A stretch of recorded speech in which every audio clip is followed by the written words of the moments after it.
एक बार एक लड़का था। वो अपनी जिंदगी में बहुत अधिक प्रभावशाली बनना चाहता था। वो चाहता था कि वो अपनी जिंदगी में बहुत सफल बने, लोग उसकी इज्जत करें, लोगों के बीच वो अपना प्रभाव जमाना चाहता था।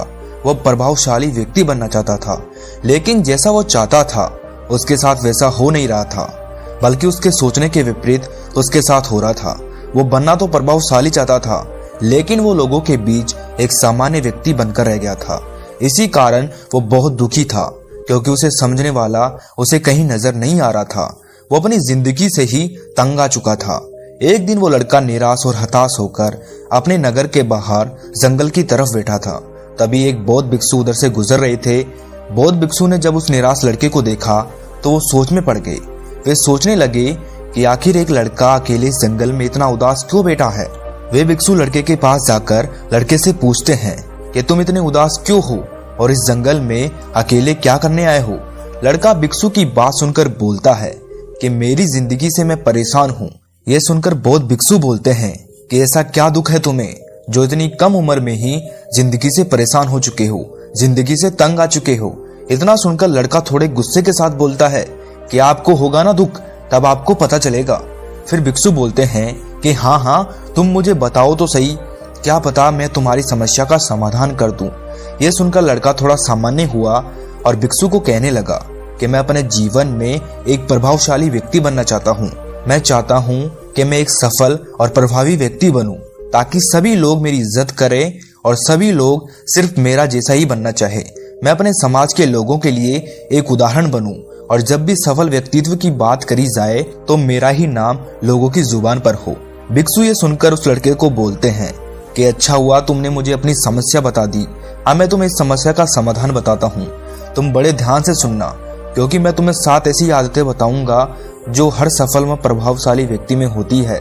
7 बातों में से 5वीं और 7वीं बात सबसे इम्पोर्टेंट है, लेकिन उन्हें समझने के लिए तुम्हें पहले से शुरुआत करनी होगी। लड़का बड़ा ही खुश होकर भिक्षु से बोलता है कि हाँ, आप मुझे शुरू से बताइए, मैं आपकी बात बड़े ध्यान से सुनूंगा। फिर भिक्षु कहते हैं कि प्रभावशाली बनने के लिए सबसे पहली आदत है कि अपने अंदर झांककर खुद को बदलने की कोशिश करिए। अक्सर लोग सोचते हैं कि अगर वो अपनी आदत बदल लेंगे तो वो एक बेहतर इंसान बन सकते हैं।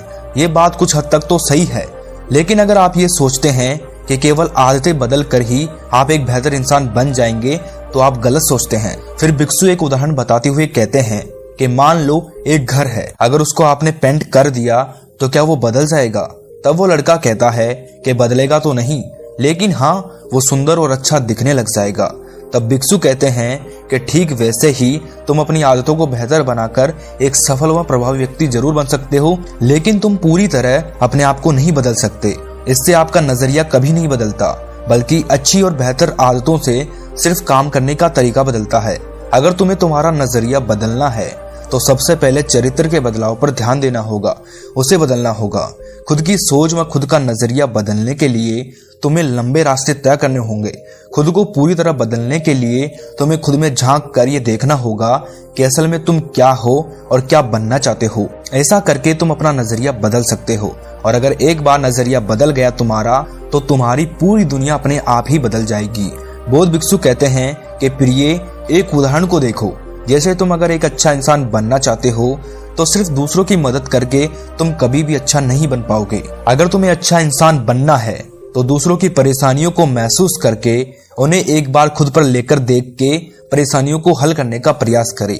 फिर भिक्षु ने दूसरी आदत बताई और कहने लगे कि दूसरी आदत है कि अपने आप को बाहर के माहौल में मत डालिए। भिक्षु आगे बताते हैं कि अक्सर अधिकतर लोग अपनी किस्मत के ऊपर निर्भर रहते हैं। वे खुद के हिसाब से कुछ भी नहीं कर सकते। अगर उनके आसपास का माहौल अच्छा नहीं है तो वे काम को करने का सही माहौल और सही मूड का इंतजार करते रहते हैं। दूसरी तरफ कुछ लोग ऐसे होते हैं जो अपनी किस्मत का रास्ता खुद बनाते हैं। वे अपने दिमाग के मालिक खुद होते हैं। वे मूड के हिसाब से काम नहीं करते, बल्कि काम के हिसाब से मूड बनाते हैं। उन्हें मौसम या माहौल से कोई फर्क नहीं पड़ता। भिक्षु आगे उस लड़के से कहते हैं कि अगर तुम भी बड़ा आदमी बनना चाहते हो तो तुम्हें अपने दिमाग का मालिक बनना होगा। एक इंसान जानवर से इसलिए अलग होता है क्योंकि इंसान अपने दिमाग पर काबू पा सकता है और उसे माहौल के हिसाब से काम करवा सकता है। कामयाब लोगों पर मौसम और माहौल का कोई फर्क नहीं पड़ता। वे तो अपने नियमों के हिसाब से चलते हैं। उन्हें बाहर के नियमों और माहौल से कोई फर्क नहीं पड़ता। और दूसरी ओर जो माहौल के हिसाब से काम करते हैं उनके कभी बहाने खत्म नहीं होते। वे लोग हमेशा ही बाहरी चीजों को दोष देते रहते हैं। फिर भिक्षु अपनी बात जारी रखते हुए कहते हैं कि तीसरी आदत है हमेशा जीतने के बारे में सोचो। भिक्षु कहते हैं कि जहां पर प्रतियोगिता होती है वहां पर रिश्तों में खटास आना शुरू हो जाती है, क्योंकि प्रतियोगिता में हर व्यक्ति सिर्फ यही सोचता है कि वो सबको हरा दे, और सबको हराने वाली सोच ही इंसान को ले डूबती है, क्योंकि हराने के चक्कर में इंसान ये भूल जाता है कि असल में उसकी मंजिल क्या है। भिक्षु ने कहा कि तुम इस बात को ध्यान से समझो कि किसी के जीतने के लिए हर बार किसी को हराना हो ये जरूरी नहीं। अगर तुम ये सोचोगे कि हर कोई एक साथ जीत सकता है और आप बिना किसी को हराए भी जीत सकते हो, तो आप प्रतियोगिता को अपनी जिंदगी से बाहर निकाल फेंकोगे। अगर आपको तेज भागना है तो अकेले भागिए, लेकिन अगर आपको दूर तक चलना है तो सबको साथ लेकर चलिए। फिर भिक्षु ने आगे चौथी आदत बताते हुए कहा, किसी भी काम को करने से पहले उसके नतीजों के बारे में सोच लीजिए। दोस्तों, अगर कोई भी आपसे पूछे कि ताजमहल सबसे पहले कहाँ बना था, तो शायद आपका जवाब होगा कि आगरा में। लेकिन दोस्तों, सबसे पहले ताजमहल किसी के दिमाग में बना होगा और फिर उसे आगरा में बना दिया गया होगा। इसीलिए किसी भी काम को करने से पहले उसके बारे में सोच लेने से आप कामयाब बन सकते हैं। बौद्ध भिक्षु ने कहा कि इसके लिए आपको दो बातों का ध्यान रखना होगा। सबसे पहले तो तुम्हें ये बात ध्यान में रखनी होगी कि आपको जाना कहाँ है, आपका असूल क्या है। इस बात का ध्यान रखने का फायदा ये होगा कि फिर तुम वही काम करोगे जो तुम्हें अपनी मंजिल की तरफ लेकर जाएगा, अन्यथा आप एक ही जगह पर घूमते रहोगे। इसके बाद तुम्हें यह ध्यान में रखना होगा कि जो भी काम तुम कर रहे हो उसका परिणाम क्या होने वाला है। तुम उस काम को करने के तरीकों के बारे में विस्तार से सोच लीजिए, जिससे तुम्हें वही नतीजे मिले जो तुमने सोचे थे। पहले ही ये सब सोच लेने से तुम्हें भविष्य में कोई दिक्कत नहीं आएगी, तभी तुम सुखी और सफल बन पाओगे। बौद्ध भिक्षु आगे पांचवी आदत बताते हुए कहते हैं कि तुम उस काम को सबसे पहले करो जो आपको आपकी मंजिल के करीब लेकर जाता है। भिक्षु लड़के को समझाते हुए कहते हैं कि अपनी मंजिल तक पहुंचने के लिए तुम्हें उसे हर दिन जीना होगा।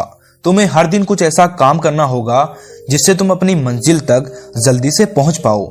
इसके लिए मैंने जितनी भी आदतें बताई है और आगे बताऊंगा उन्हें अपनाना होगा। हम अक्सर उसी काम को ज्यादा समय देते हैं जिसे करने से हमारे काम की क्षमता बढ़ती है। भिक्षु आगे कहते हैं कि अगर किसी काम को लगातार कई दिनों तक करते हैं तो एक दिन हम उस काम में माहिर हो जाते हैं और फिर उस काम को कम समय में हम बहुत अधिक अच्छा कर पाते हैं। लेकिन लोग अपने काम को बेहतर बनाने के बारे में तो नहीं सोचते, बल्कि उसके बेहतर परिणाम के बारे में सोचते रहते हैं। इसी कारण लोग बेहतर और खुशहाल जिंदगी नहीं जी पाते हैं। भिक्षु ने कहा, तुम्हें तुम्हारे जीवन में हमेशा अपने काम को बेहतर बनाने की कोशिश करनी होगी। इसके लिए तुम्हें उस काम को सबसे पहले करना होगा जो तुम्हें अपनी मंजिल के करीब लेकर जाता है। जो काम जरूरी है उसी को अपनी दिनचर्या में सबसे ऊपर रखिए। जो काम जरूरी नहीं है उन्हें बाद के लिए छोड़ दीजिए। भिक्षु ने कहा कि जरूरी काम वो नहीं होता जिन्हें करने की आपको जरूरत है। अगर तुम्हें कोई ऐसा काम भी करना पड़ रहा है जो लंबे समय तक तुम्हें कोई फायदा नहीं देगा, तो उस काम को करके अपना कीमती समय बर्बाद मत करो। तुम्हें बस अपनी मंजिल के लिए ही काम करना है। तुम्हें उसमें ही अपने आप को समर्पित करना है। इसके लिए तुम्हें हाँ और ना का खेल समझना होगा। तुम्हें लोगों को कब हाँ कहना है और कब ना करना है, क्योंकि कभी कभी लोग अपने काम में इतने उलझे होते हैं कि उन्हें थोड़ा भी वक्त नहीं मिलता खुद के लिए, लेकिन फिर भी ना नहीं कह पाने के कारण वे लोगों के काम के ठेके भी ले लेते हैं। इसमें इंसान पहले तो परेशान था ही, वो बिना बात के ठेके लेकर ज्यादा और परेशान हो जाता है। ये सब तभी होता है जब आप ना बोलना नहीं सीख पाते हैं। अगर किसी काम को हाँ करने पर तुम्हारे काम में थोड़ी भी बाधा आती है तो उसे ना कहने में ही फायदा है। भिक्षु छठी आदत के बारे में बताते हुए कहते हैं कि दूसरे की कमी को समझकर एक साथ काम करने की कोशिश करें। भिक्षु उस परेशान लड़के को समझाते हुए कहते हैं कि अगर किसी काम को कुछ लोग मिलकर करे तो वो काम बेहतर हो पाता है। अगर किसी काम को सिर्फ एक ही इंसान करे तो उसमें गलतियां होने की संभावना ज्यादा होती है। एक साथ काम करके हम एक दूसरे की गलतियों को दूर कर देते हैं। भिक्षु ने आगे कहा कि हर इंसान परफेक्ट नहीं होता, हर इंसान में कोई ना कमी जरूर होती है, लेकिन अगर काम मिलकर किया जाए तो कमी भी पूरी हो जाती है और सपने भी। हमेशा एक दूसरे के साथ मिलकर काम करो। ऐसा करने के लिए तुम्हें एक दूसरे को समझना होगा, एकता बनाए रखनी होगी। अपने साथियों में ऐसा माहौल बना के रखना होगा जिससे सभी एक दूसरे की बात को समझे। एक दूसरे के हालातों को समझे, तभी तुम इस आदत में माहिर हो पाओगे।